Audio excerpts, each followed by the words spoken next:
نیک لوگوں کے خواب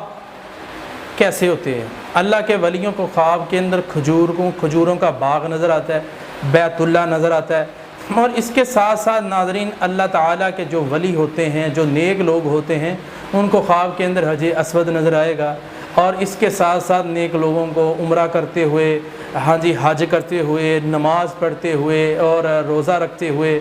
یا وضو کرتے ہوئے، یا اس کے ساتھ ساتھ کسی کو اچھائی کا حکم دیتے ہوئے، برائی سے روکتے ہوئے، کسی کو مسلمان کرتے ہوئے، ایسے خواب جو کہ بہت عالی شان ہے، بیت اللہ میں داخل ہو رہا ہے، عمرہ کر رہا ہے، حج کر رہا ہے، یہ پورا نظر آئے گا، ماں کی خدمت کر رہا ہے، باپ کی خدمت کر رہا ہے، ایسی چیزیں نظر آئیں گی، خواب میں قرآن پڑھ رہا ہے، سبز باغ نظر آ رہا ہے، یہ چیزیں نظر آئیں گی، اور اس کے ساتھ ہریالی نظر آئے گی، اور اسی کے ساتھ ساتھ وہ بندہ جو ہے وہ نیکی کر رہا ہے، ہاں، اور سبحان اللہ پڑھ رہا ہے۔